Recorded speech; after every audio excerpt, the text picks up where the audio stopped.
Hello, beautiful people. I'm so grateful for this incredible opportunity to speak with you today. It's an absolutely gorgeous day outside. Make sure to go get some vitamin D. And I haven't seen a day quite as nice as today since Earth Day. I remember on Earth Day this year, I went for a really nice run along the reservoir. It was so nice. And the breeze and it all contributed to an amazing, perception and my reason for, conserving natural resources. So I also wanted to bring a little bit of awareness to this new Instagram channel that I found out about at vegan_secret menu on Instagram. And this morning I tried their brand new recipe for the Captain Crunch Frap, and it was amazing. They veganize a lot of Starbucks recipes, so it's a really nice channel to follow. They're not me personally, but I think it's an incredible resource for a lot of vegans out there. And if you're always looking for, a place to chat, you can drop me a message and I'd love to bring you on the podcast. I'm always looking for new people. So I have a little loose outline for today's podcast, and I'm going to go a little bit about me, my vegetarian journey, my vegan journey, how to use your platform and overcome the discomfort of activism, my mission statement at Jessica Talks Veganism, how you can become a better advocate for animals, and some of the questions you guys sent me on the Q&A for the Instagram. So we have a bunch of stuff, and maybe at the end, I'll throw in a little teaser of a future article coming out that kind of links with one of the questions, so I'm beyond excited for today. So a little bit about me. I am 16. My name is Jessica, and I manage the blog jessicatalksveganism.com. I'm marking around the 1.5 month anniversary of my blog, and I'm so grateful for all my viewers. And I have, over 330 plus unique viewers each month, and I'm so grateful for each and every one of you. And I also wanted to talk a little bit about, activism. So I became a vegan for ethical reasons and vegetarian. So my diet looks very intuitive, and I try to combine a science and intuitive eating approach to my everyday life. And the issue strongest to me in terms of veganism is animals used for food. Although animals are killed for fashion and a bunch of these different reasons, entertainment, I feel as though, the reason I got into animal rights was for animals used for food in vegetarianism. I also really like to write, and writing it became a primary form of activism for me in jessicatalksveganism.com. So it's so important for me, to use my skills into this fight for animal liberation. I also really like to run in my free time. I run cross country and track. Currently, I took a week off right now because I am having really bad shin pain, but I met some really nice teammates through the team, and I run the 5K in cross country, and I did the 800 in track and field. It's totally awesome. And if you're not already a part of some running group or some form of exercise that you really enjoy, group activities are really awesome. And that's a lot about me, and veganism has improved my life in so many different ways. It's made me a better chef. And to talk about that a little bit.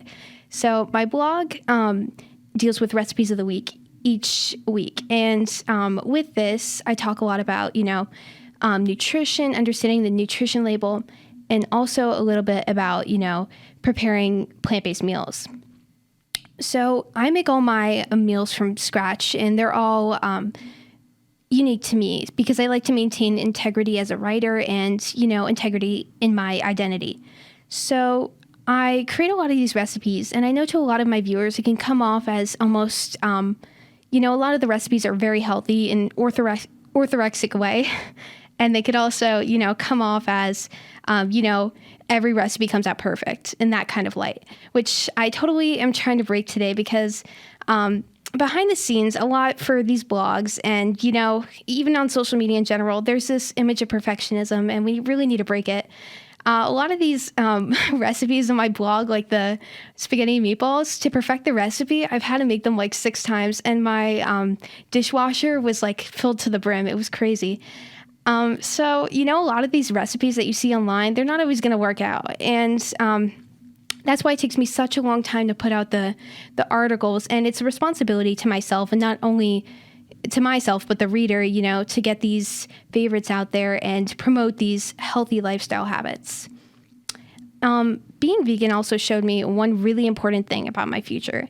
So first I thought I wanted to go into marine biology for my future because I was really interested in biodiversity and issues surrounding, the environment. So I thought that was something I would really look into in the future. I took a couple programs on that and I really thought that was my path. But from becoming vegan, I've become more health conscious. And it made me realize that I want to become a nutrition major.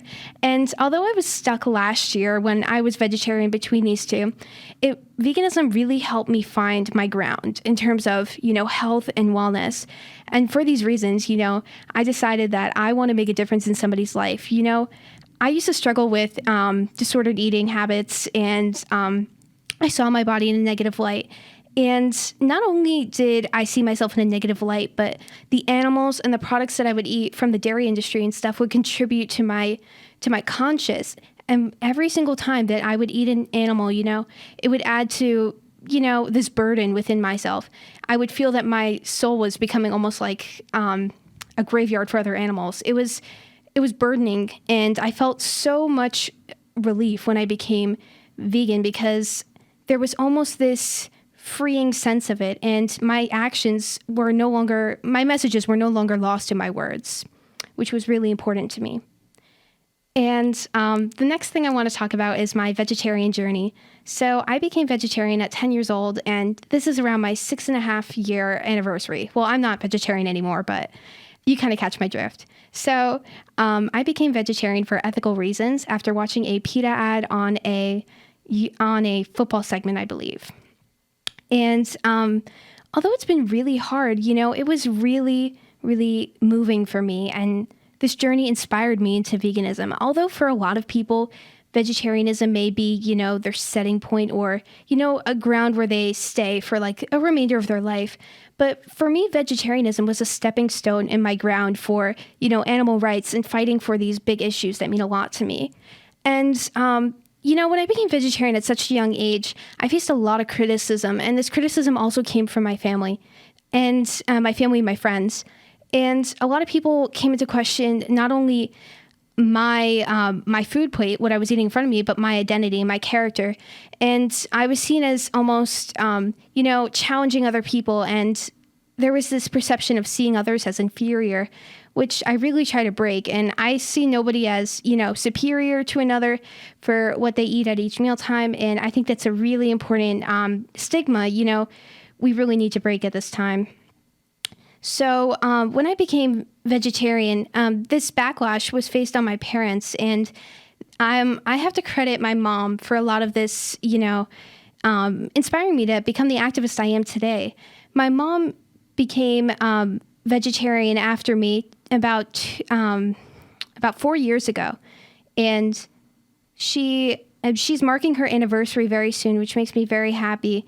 And when I became vegetarian, she would prepare me vegetarian meals along with my siblings and my dad's non-vegetarian meals. And she was very considerate of my lifestyle, and she would defend me to the end, about my ethical means. And she would help me a lot with this discomfort that I was feeling in the beginning of my activism. So I thought that was really important to share. And, vegetarian was a stepping stone for me. And for a lot of people, that's going to be so much more than that. But we need to, make it a transition into something much more like veganism, because we need to achieve total animal liberation. And we need to remember that it's something that cannot be bought.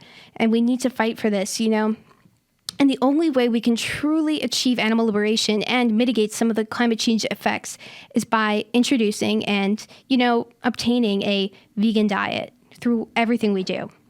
I actually don't like to use the word diet in the sense of veganism, which I'll discuss a little later, but for this context, that's what I'm really trying to achieve. So my next point of topic is my transition to veganism. So I became vegan this year, and I became vegan around Thanksgiving, and this was after a turkey trot 5K that I ran. So I went to Long Island with my family, and I ran the 5K with my mom.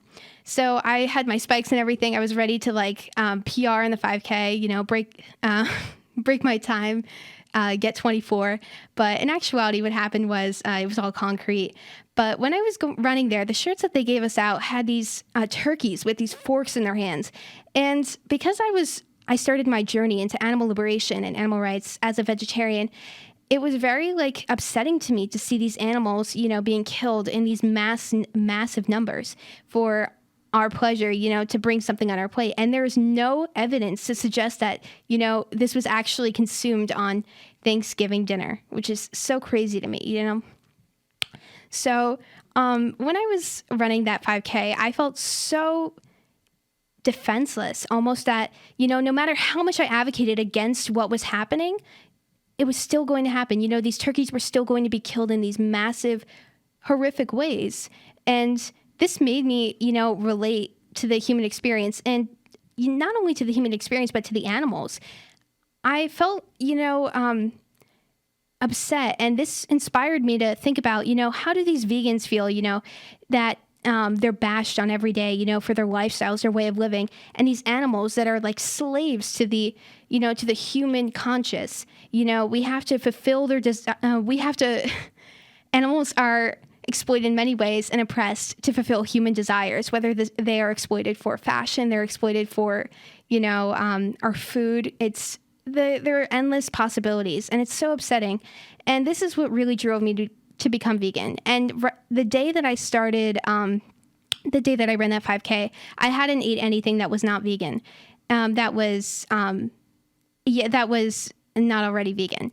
So I decided on that day to go vegan, and it was already hard. And I started off with a shake and a bunch of Belvita bars. And in actuality, the Orgain shakes were not vegan, and I found out about a week later. So it was pretty crazy to me. But I eventually transitioned to a more vegan-friendly option there. But my diet was a little crazy in the beginning. But I think we always find a little bit of balance, in the fat sources we choose, the carbohydrates, it's a little bit of balance, but we find it. So I think veganism is pretty awesome. And next, I'm going to be talking about something I struggled with, and it's using your platform and overcoming discomfort.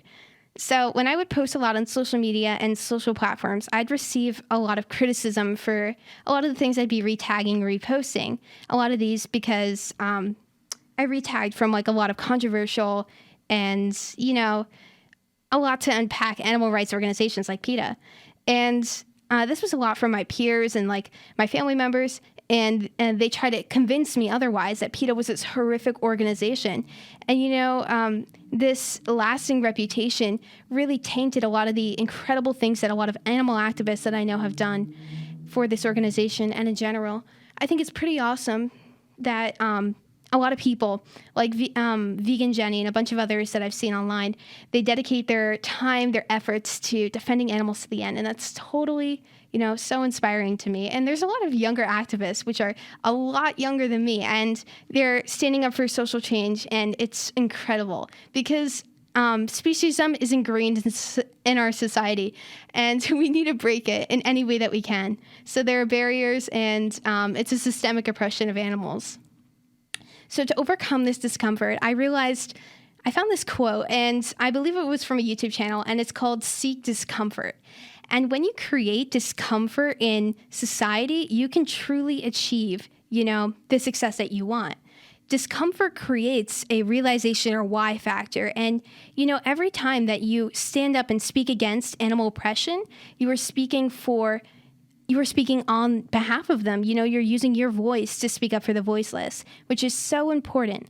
And becoming an activist you never knew you could be opens up the opportunity.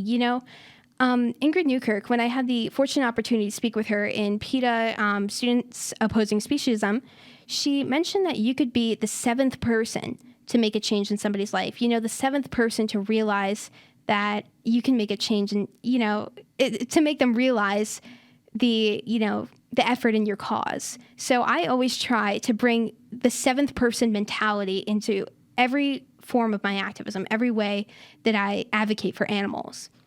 So I would encourage my viewers to seek discomfort. And, animal activism is actually very uncomfortable.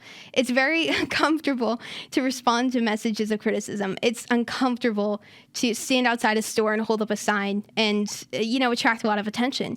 But it's worth it, You get a lot greater of a cause than the couple of minutes of discomfort you created, So next I want to just go into a little bit about my mission statement at Jessica Talks Veganism. So I like to transform my mission statement into two main things. And these are my focus on food freedom and also my focus on plant-based, not really plant-based, but, vegan lifestyles. So I like to focus on the first goal, which is food freedom. So food freedom is about, intuitive eating, combining science and, an understanding of nutrition with a balance of intuition. I used to struggle with disordered eating, and it got really bad at one point. And I like to try to encourage a healthy approach to food and, a healthy mindset for my viewers. I know that a lot of my audience is younger viewers. So I try to encourage, choosing foods that make you feel right, but also choosing foods, that make you happy. It's always about finding balance in everything you do. You can enjoy the brownie, you can enjoy the the chocolate chip cookie in moderation, and that's the key to a balanced lifestyle. Find foods that make you feel your best. Today I didn't eat the best. I was feeling out of a slump. I don't have a lot of vegan foods in the house right now. I need to go grocery shopping tomorrow. But we only had these cereal in the house, and I know cereal is very high in the GI index, but it's a fun food. So I indulged, I had some cereal today. It was awesome. Always treat yourself. Totally encourage that. So my second approach to my mission statement is this idea of, encouraging total animal liberation. So as I said before, animal liberation is something that cannot be bought. Animal liberation is about, achieving this equality in every aspect. I know that a lot of leftist activists try to disclude speciesism from a form of their activism, which really should stop, because speciesism is ingrained in our society, as I said before. Total animal liberation is about achieving this, understanding that animals are sentient beings and respecting them and their bodies enough to keep them off our plates and enough to, let them stay in their natural environments. Is it really ethical to exploit animals for our own means? Is this the best way that we can treat our animals? And what kind of message are we putting out to society by doing so? Our younger children, when I was younger, I had no idea about what I was eating on my plate. But, if I understood and I had a formal education of it, which I try to provide on my blog, like what is going on, and offering this, this space to allow my readers and my viewers to make a conscious decision. Is this something you want to contribute to? And, that'll be a reflection of their ultimate character and not mine. The thing I can do is, not force this lifestyle upon others, but provide the resources to inspire others to make the change. So the next aspect that I'll be just talking about today on my outline is how we can become a better advocate for animals. And this is so important to me because I'm the hub leader of the Students Opposing Speciesism of the Bergen County chapter. And the SOS message really tries to, break down the speciesism label and try to create this animal liberation that we've been preaching so much about. So to become a better advocate for animals, we need to start with ourselves as activists. And in doing so, we can become vegan. That's the most important part about achieving total animal liberation. You can't advocate for animals. You can't really, you can't love animals if you're not vegan, if that makes any sense. Because why would you be contributing to such a heartless and cruel industry if you yourself, exploited some animals for your benefit and left others at the home? It doesn't make sense to me. And that's a part of the speciesist, mindset. So to become a better advocate for animals, you can go vegan, but also you can, find other ways to advocate for animals. And this would be, using your activism online, using your activism in person, and also connecting, your activism to your everyday life. If your school, doesn't offer a lot of vegan options, make a change about it. Go seek out school administrators and make a change.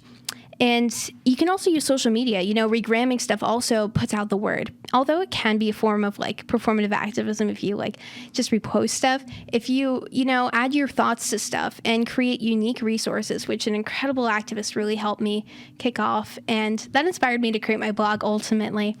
So if you create your own unique resources, you can create this better space for animals and a better place where we can, advocate for them. So when you're also advocating a person, make sure to also read up on local legislation and such, because you want to make sure that you're not, you're not doing anything illegal, and try to keep your activism on a pretty friendly level, because if you don't want to create something too disruptive or, set the wrong message for your message, I guess. The wrong message for your protest. So I also wanted to offer up some unpopular vegan opinions.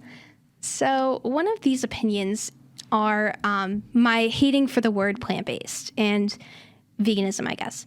So veganism is a lifestyle. Veganism is a lifestyle because it's a carried through in your everyday life. You don't wear leather. You don't exploit animals. You don't horseback ride. You don't do any of this stuff that contributes to the speciesist mindset.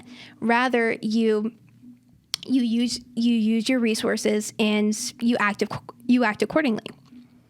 So an unpopular opinion of mine is that vegan is a lifestyle instead of a diet. So when people refer to veganism as a diet, or for instance, influencers on YouTube, when they say, I tried eating a vegan diet for 10 days, that's a plant-based diet. It's not a vegan diet, because vegan incorporates these ethical philosophies into their everyday life. The way that they shop, the way that they the way that they look at the world. And I don't like that term a lot. And I think plant-based is a more appropriate term. And honestly, I've also seen this use of the adjective veganic on foods, which is so weird. I've never heard that before. And I think a bunch of activists can agree with me. I think that's pretty crazy. So that doesn't make sense to me. Some more unpopular vegan opinions. I'd have to say that in accordance with plant-based lifestyles, as I was saying before, I don't like them because I feel like they're promoted by health influencers and a lot of those. And I feel like they can connect a lot with orthorexic tendencies of people. And orthorexia is an eating disorder characterized by healthy eating to the point of obsession. And it's also, this idea is also promoted on TikTok, which is, a social media platform. And it promotes becoming this identity of sorts by pictures. And it's like, become this girl. And there are these pictures of, super healthy meals, uber healthy stuff. And, there's no moderation in anything of that. So I think a strike of balance is everything you want to achieve in your activism, and in also the way that you eat. So that's a pretty cool thing for me. Unpopular vegan opinions. Yeah, I think I covered a bunch of my thoughts on that. So now we're going to dip into the Q&A questions. Thank you so much to everybody who sent in a question. It really means a lot. And if you have any, just send me a DM, send me an email. I'd love to reach out. So the first question we have is, why do vegans insist on making their foods look like hamburgers and other forbidden foods? Okay, this one's really funny. So this connects a lot with my dollar voting analogy that I was reading up on. And in a capitalist society, we have the option, we vote with our dollars. So when you're paying for a hamburger, a typical one that's made out of meat at least, you are contributing to, you're paying for them to essentially kill a cow. But when you purchase a black bean burger, you're paying for somebody to raise beans, and do that sort, which is such a stark difference between them. And I think it's pretty crazy, that people bring up this argument, to say the least, because we don't make our food look like hamburgers, because, hamburgers are the embodiment of animal cruelty in a sense, because you're killing animals to, for our own betterment or our selfish desires. So I think there's a difference in it. And, it's also for a social reason. If you really like the true answer, it's what are we supposed to do? with our substitutes. So it's not in the intention of looking like meat, but it's in the intention of, providing an alternative and a substitute. Substitution is something I really praise on this blog because it's really important, not only for people going into this lifestyle, but, in the long term. If you substitute your old dairy products, your meat products with more vegan-friendly options like plant-based milks, plant-based cheeses, then you can find a balance. And it's not going to be too hard to transition to veganism if you use this philosophy of substitution. So the next question I have is, do you find it difficult to find foods in your cafeteria to support your vegan diet? My vegan diet in my cafeteria does not offer lots of vegan options. I'm trying to advocate with a new school club that I'm trying to officiate right now to create more vegan options, but they do have a solid ground with some fruit cups, but I like to pack my own lunch, so it really doesn't impact me personally. But for a lot of vegans that go to my school, I think it's a big issue. And if your school does not provide adequate vegan options and plant-based alternatives, you should really speak up about it. And, you can see school administrators, and, you can find a balance in everything, because you want to make sure that your school is representing a diverse amount of people. Diversity in the sense of, the way that we represent ourselves, our identity, orientation, but also in the way that we eat. Diet is such an important part of our identity. And, that's why, veganism is such an important part of my identity, because it's the way I see the world. And it's an ethical stance on animals and, an ethical stance on the world. So the next question is, what is the difference between a vegan and vegetarian? So I used to be a vegetarian. A vegetarian does not eat meat. They do not eat bone char, enriched things. It's just a category of meat. And this would apply to gelatin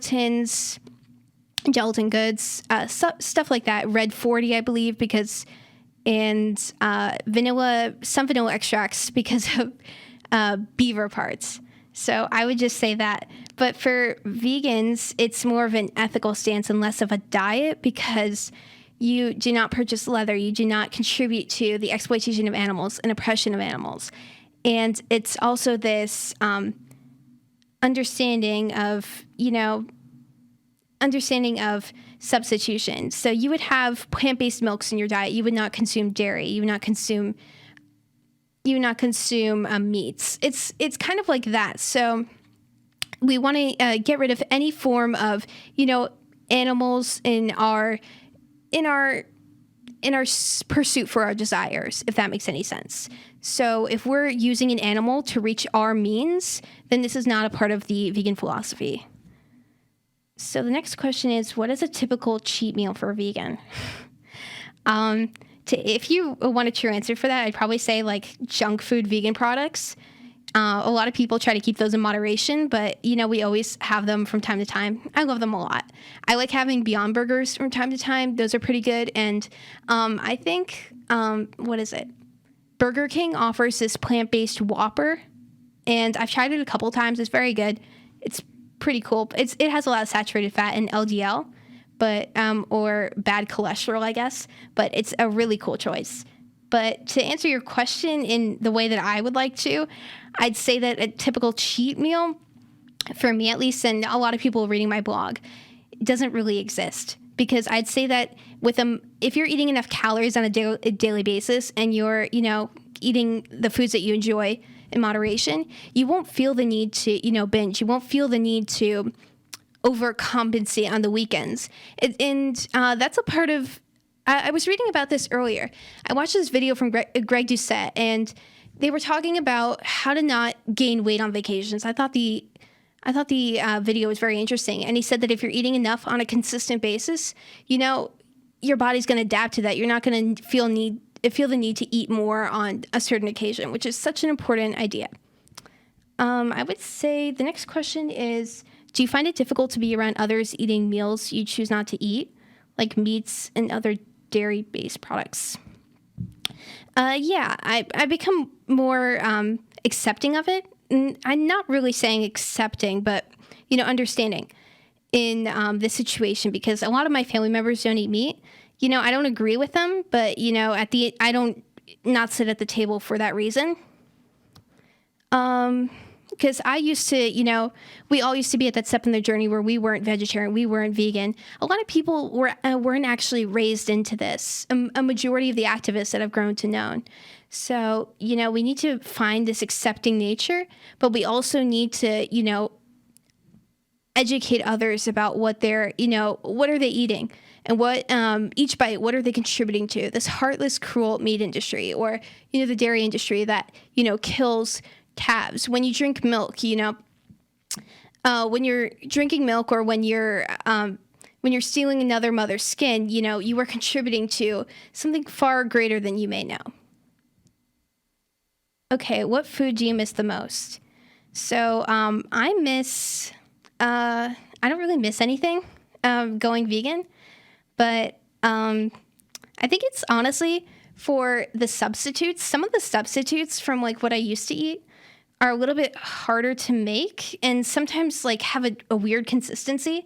If they made better substitutions for certain foods, like when I make vegan pizza, sometimes vegan cheeses can taste like coconut sometimes, and it's really gross sometimes. But if they made better substitutions, I don't think I would have that problem. But I would never go back to the way I used to eat.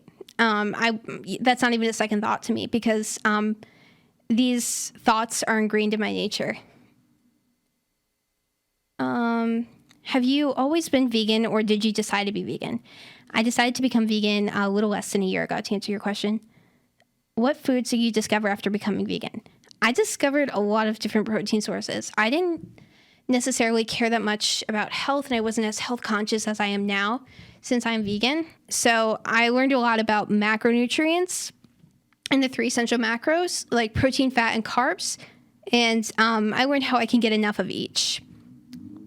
I noticed that when I became vegan too, I also started, there's this change in the way that you eat your macros. I've noticed as you begin your vegan journey. So initially I had a lot of lentils and beans for my protein sources, but eventually I realized that that's not for me. But, a diet and variation is so important.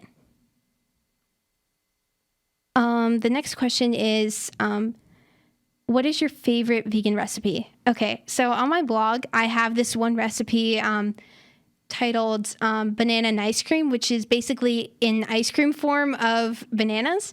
So if you blend one banana, I believe, with some almond milk unsweetened, then you can create this paste. If you create a good consistency, almost like a smoothie bowl. And it's an ice cream, you freeze it, and it scoops out perfectly. It's so healthy. It's rich in potassium, and I'd recommend it for everyone. I think it's something really cool to check out.